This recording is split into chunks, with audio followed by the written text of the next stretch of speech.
It's time for The Verdict. The Verdict is a lively discussion of current events and legal issues pertinent to Oklahomans. The Verdict is hosted by Kent Myers and Mick Cornett.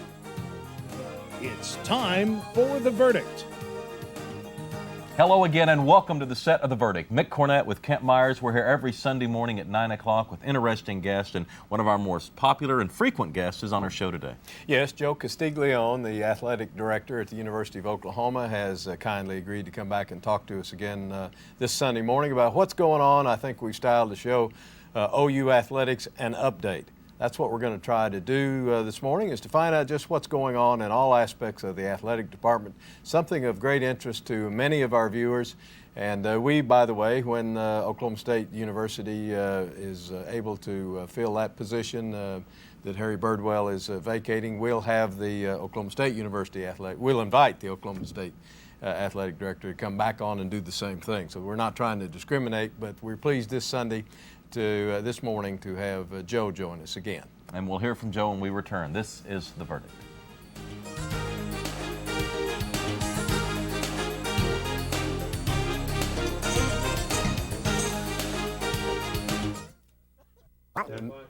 New coach is going. And I'll tell you this other little stat when we come back out of the break or something. Yeah.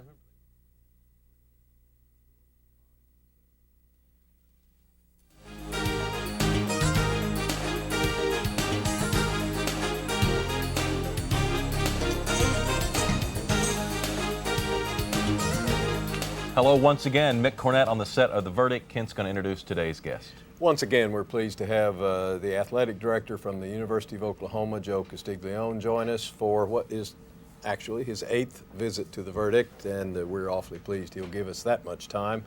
And it seems like each time we have him, we learn a lot of new and interesting information. I think today's not going to be any different. But just to remind you, Joe is a graduate of the University of Maryland. His athletic director career and athletic department careers took him through Rice, Georgetown, the University of Missouri for many years, and finally and happily to the University of Oklahoma, where he's been for 7 years with a balanced budget in I guess each year that he's been there, which is something that had not been achieved prior to his coming for a while. He has many accomplishments, including being a board member of the National Football Foundation and the College Football Hall of Fame. But Joe is best known to Oklahomans as the man who hired Bob Stoops. But we're really pleased you know he's well known in his own right. Glad to have you. Thank you, Kent. It's good to be with you this morning, and good to be with Mick. You know, the last two times I was here, Mick was taking care of his very important duties as mayor, and we weren't able to be with him, but glad to be back with you, Mick. Well, I'm glad to be here with you too, Joe. It's midsummer. Football season is coming up. People are starting to talk about it, and the annual controversy over the BCS. And for those who don't watch football as closely as others, the BCS is the method to determine a national champion. And it seems every year we review it, and every year there are some changes. So where are we, and give us your views on where the BCS is. Well, I've said this before, that when the BCS was first introduced, it was known and admitted at that time that it was the best system that could be developed given the politics, given the interests of the schools, and really given the goal they were trying to achieve. And that was to have some system to determine the top 2 teams in college football and place them in one game so they compete, and then determine a national champion. Prior to that, it was just where the teams might have ended up. Some of those conferences had ties. In the old Big 8 days, it was the Orange Bowl for the Big 8. Obviously, Big 10, Pac-10, Rose Bowl, etc. They could never get, theoretically, the top 2 teams together, and it was always the opinion of people and the writers that voted. So they wanted to take all the guesswork out of it and get those 2 teams. At that time, they said, it's not a perfect system. We know it has flaws. We're going to work through it. This is the best we have. So it addresses your point of each year there's been some little tweak, some little change. And I think as we've gone through this, trying to improve. And here we are now coming off another year where the controversy wasn't quite as strong as it was the year prior. And yet I think one of the things that was a goal of the change last year ended up being the reason why we're in the place today, and that is accountability. Last year, the structure of the BCS poll included, 33% of the opinion poll of the AP, 33% of the coaches poll, and then 33% of the votes, and not the votes, but the way the computers rank teams from schedule strength to all the other kinds of factors in their methodology that try to determine the best teams out there. Well, the accountability ended up being focused on the voters, and that really created a lot of controversy itself. And the AP decided that the pressure was too large, that they said, in their own words, that they did not want to be part of the story, they just wanted to report on the story. And so after this past game, they announced that they were pulling out. Now, interestingly enough, they're going to continue to have a poll, and they're going to have a preseason poll. And so this sort of statement about not being the story is flawed. I mean, it has to be flawed because they're creating this, even by their own admission. They say it's a good marketing tool for the purchasers of the AP subscription and what services they provide to papers and other media outlets around the country and nationwide or globally. Hey, it's just another group's opinion. So now we're in the throes of trying to figure out how the poll will be replaced and whether it should be replaced. Gone through a variety of different evaluations and groups and interested parties and trying to find one means of creating a second opinion poll. And for people that have been following this, they've heard that the Harris poll, which a lot of you are familiar with, that have been used quite prominently in political campaigns, they're actually trying to develop the means to structure a poll to replace AP. So it'd be this poll, the coaches poll, and then again the computers and how they collectively rank teams. All those three into the methodology, and again, getting back to how the best teams will be ranked at the end of the year. The one thing that is different is trying to open up more and more of an idea of getting people to see how the poll works. We're not going to show votes every week, but at the end of the year, the coaches have voted to show their final vote. And that is different from the way it's been done before. Long deal, but that gives you the history and where we are today. Without getting into all the intricacies of having a playoff or the concept of a playoff, are we closer today than we were 5 years ago to having a playoff? Do you see it as something that will definitely happen someday, we just don't know when, or you of the opinion that it may never happen? Well, if it's up to the current presidents and some of the people that are in the leadership of college football right now, it will never happen. I don't know that I'd ever go as far as say never, but it certainly ain't going to happen. The current culture is so negative that it's not going to happen. People ought to just get off that idea for now. Okay. It is not the solution to all of our problems. It might be a solution to some, and certainly it would be exciting. Obviously you look at the NCAA basketball tournament for men and women, and it is a very exciting event, obviously, and it draws a lot of attention at that time of the year. College football is different. And for whatever reason, whether you want to agree with it or not, it has evolved over a period of time, and its unique qualities really are special. And there are a lot of people that understand that and want to protect that. And that includes the prominence of the bowl system and really what that means. But a college football playoff will not be the sole answer to these issues. Quite frankly, if people want to break down the BCS, we might be better off coming up with a different name, because that BCS term has created more of a negative controversy. Well, it stands for bowl. First word in it means bowl, which means a tie to the existing bowl system, and then championship. And right. The S is series or correct system. Yeah. And if people look at that, they will see, by and large, the same conferences represented that were represented prior to the BCS or anything like that when they were tied with the Rose Bowl, the Fiesta Bowl, the Cotton Bowl, the Sugar Bowl, or the Orange Bowl. Obviously, the Cotton Bowl is not in the mix anymore. That is all it is. And trying to find a way to get the best teams to face each other. That is it. Instead of having a conference tie and whatever team goes there, this is a way to get the best matchups.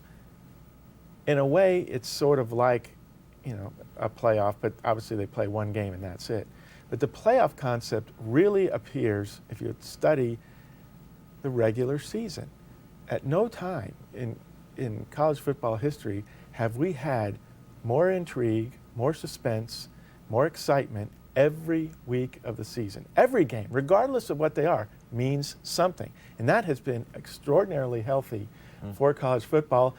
Attendance at college football games across America is at all-time highs. Yeah. So it is working. In spite of some of these controversial points, it is working.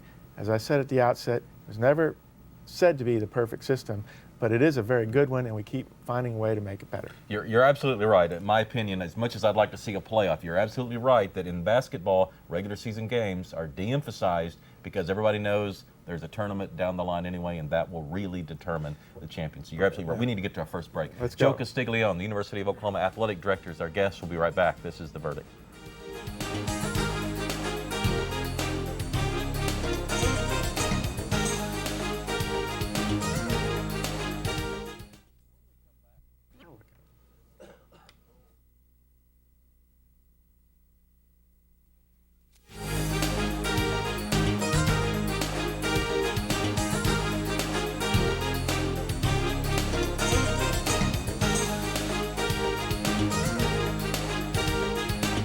Welcome back to The Verdict. Mick Cornett, Kent Myers, and today's guest, OU Athletic Director Joe Castiglione.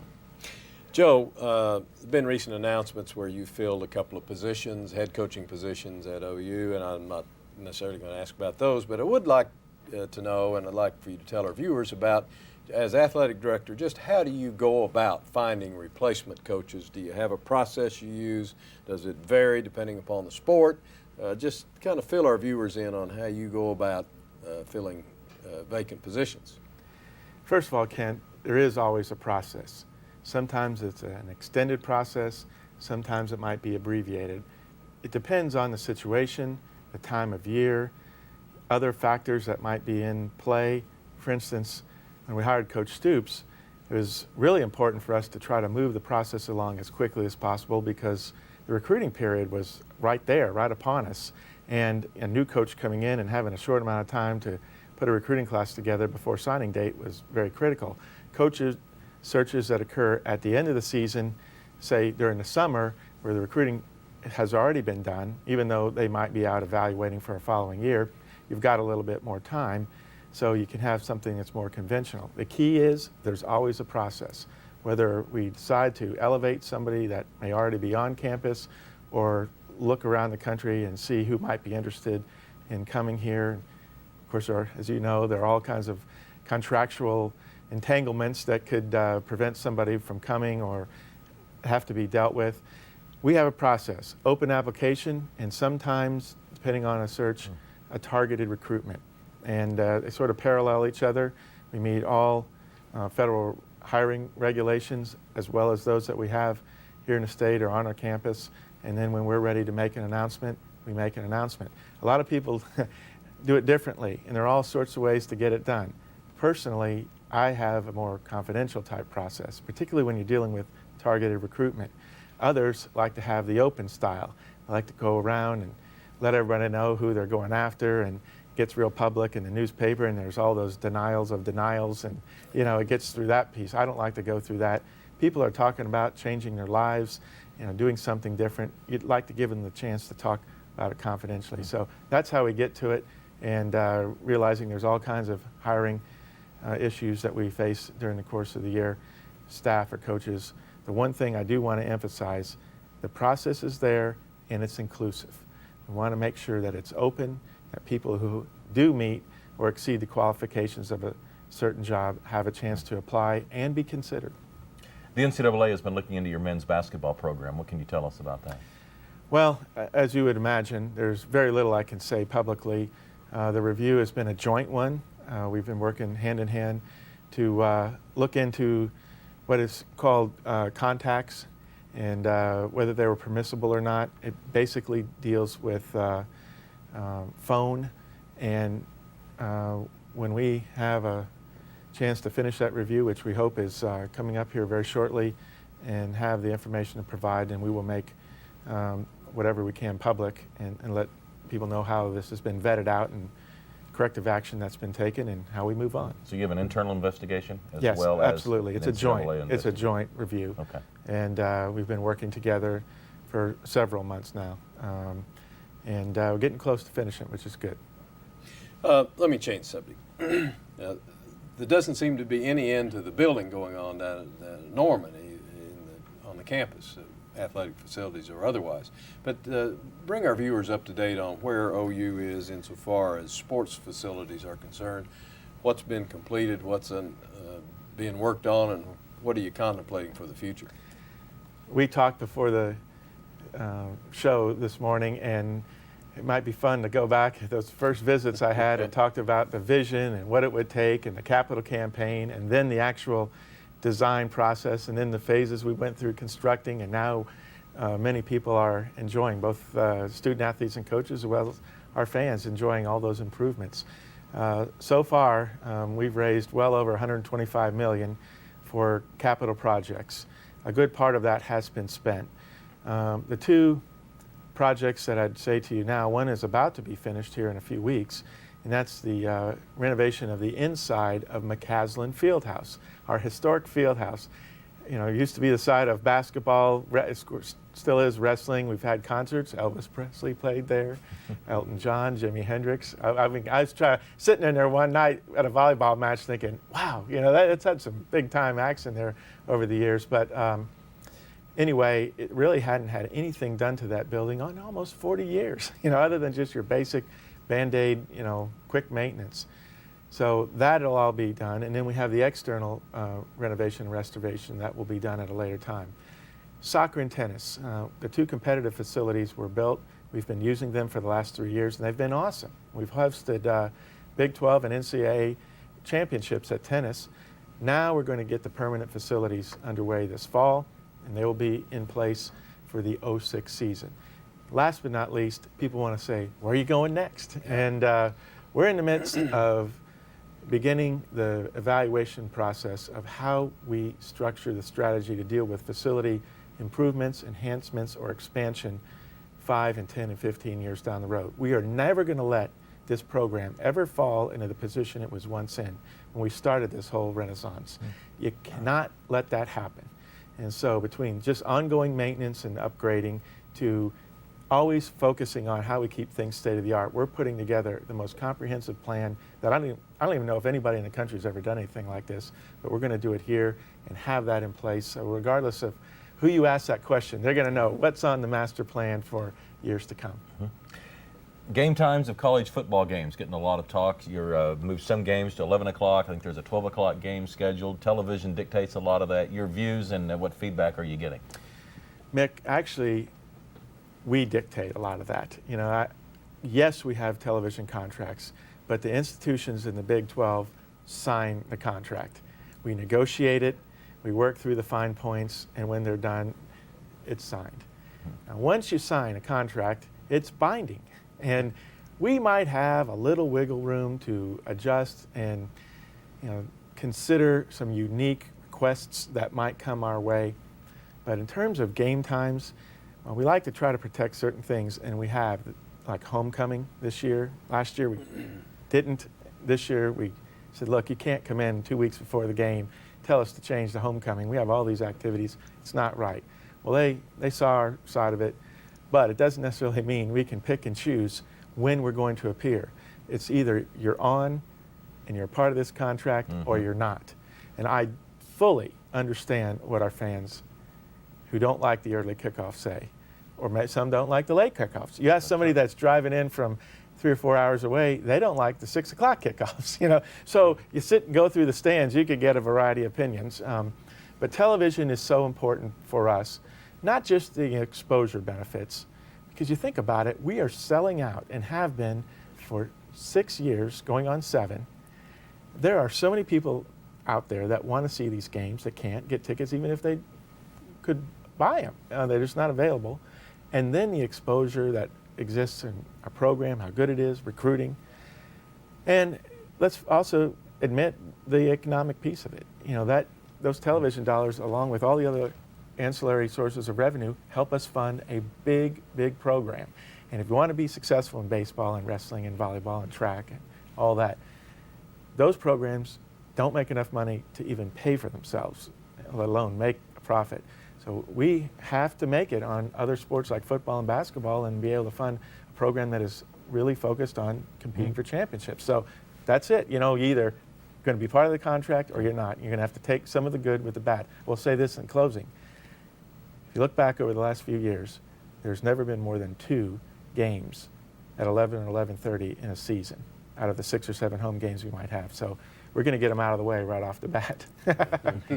Joe, we're going to have to wrap it up there. Thank you for coming on The Verdict again, and we're going to have you back as we ran out of time. We still had some more we wanted to discuss. I've got a couple of more things that'll just have Part to 2. wait.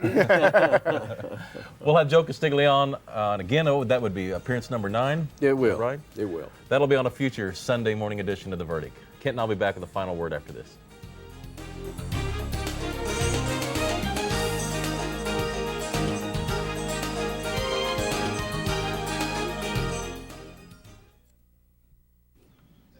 Okay.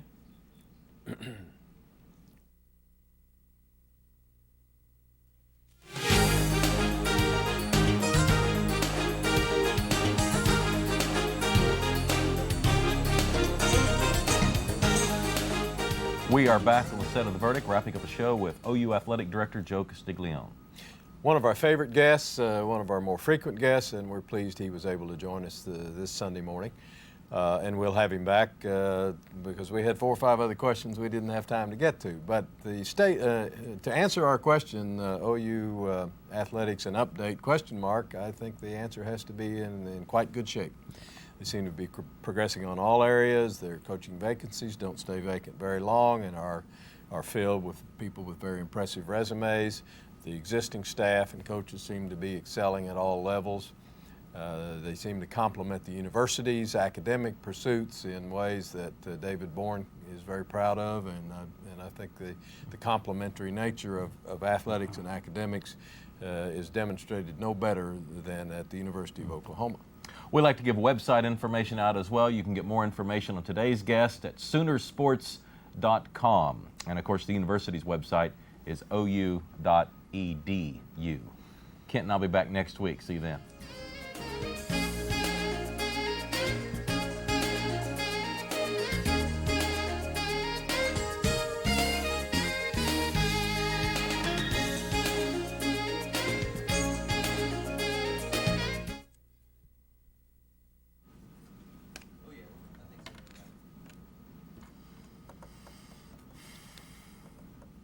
I had to give a lecture one time too. Oh, have we started? Oh, they started us and we didn't know it.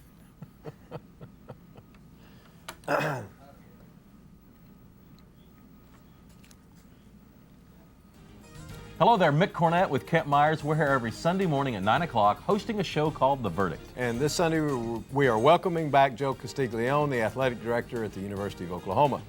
Join us then, Sunday morning, 9 o'clock, right here on KSBI, The Verdict. And this week's guest, Joe Castiglione.